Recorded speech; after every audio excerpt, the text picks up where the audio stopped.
নমস্কার সবাইকে কবিতার রান্নাঘরে। আজকে আমি আপনাদের সবার প্রিয় দারুণ স্বাদের লাউ চিংড়ি করে দেখাচ্ছি। চলুন তাহলে দেখে নিন রেসিপিটি। প্রথমে আমি একটা লাউ নিয়েছি, লাউটাকে আমি কেটে নেব। এরপর আমি খোসা ছাড়িয়ে নিচ্ছি।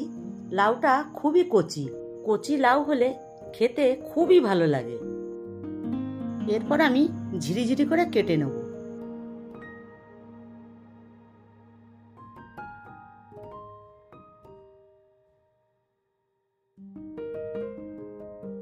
এভাবে আমি সবটি কেটে নেব।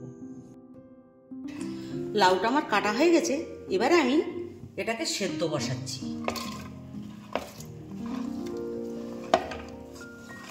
একদম কচি লাউ। আমি এখানে একটু লবণ দিচ্ছি। লবণ দিয়ে লবণটাকে মিশিয়ে দেবো ভালো করে।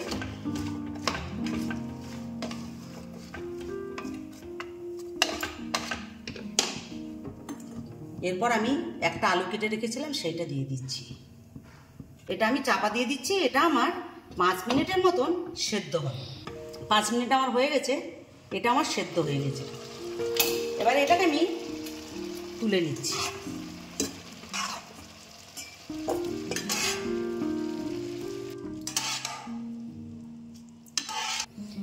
এরপর আমি কড়াতে তেল দিচ্ছি। তেল আমি এখানে 2 চামচ দেব।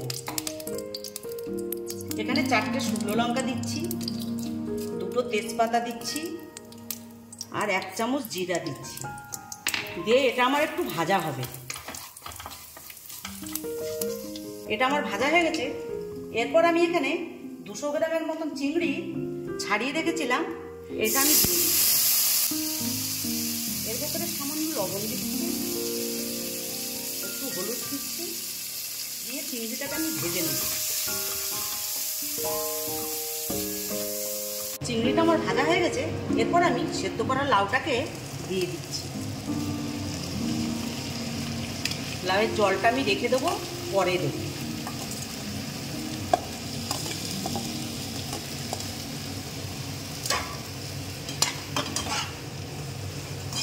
এরপর আমি এর মধ্যে 7-8টা কাঁচা লঙ্কা দিয়ে দিচ্ছি।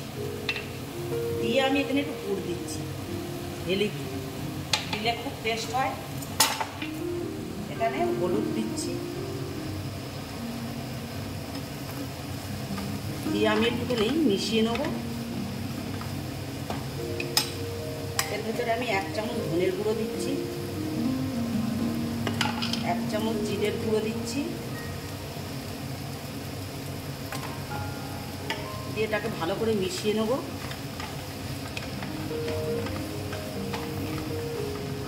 আমি যে লাউ সেদ্ধ করা জলটা রেখেছিলাম, সেই জলটা আমি এর ভেতরে দিয়ে দিচ্ছি। আর আমি জল দেব না। দিয়ে আমি চাপা দিয়ে দেব। যতক্ষণ না এটা ভালো মতন করে সেদ্ধ হচ্ছে, ততক্ষণ পর্যন্ত আমার চাপা দেয়া থাকে।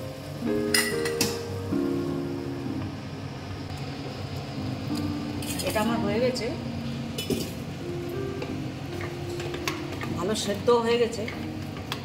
এরপর আমি এতে একটু গুঁড়ো দুধ দিয়ে দিচ্ছি।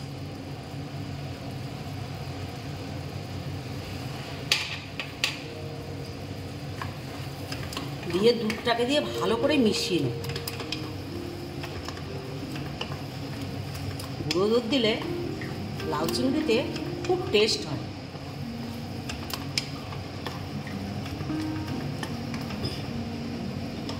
আমি এখানে আতপ চাল গুঁড়ো করে রেখেছিলাম, সেইটা দিয়ে দিচ্ছি।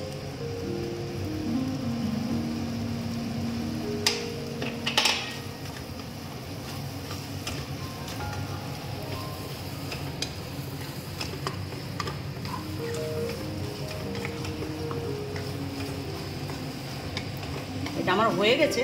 এবার আমি এটা নামিয়ে দেব। এবারে আমি এটা নামিয়ে দিচ্ছি।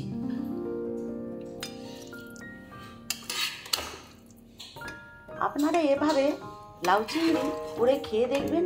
ভালো লাগলে অবশ্যই আমার চ্যানেলটিকে লাইক, শেয়ার, সাবস্ক্রাইব করবেন।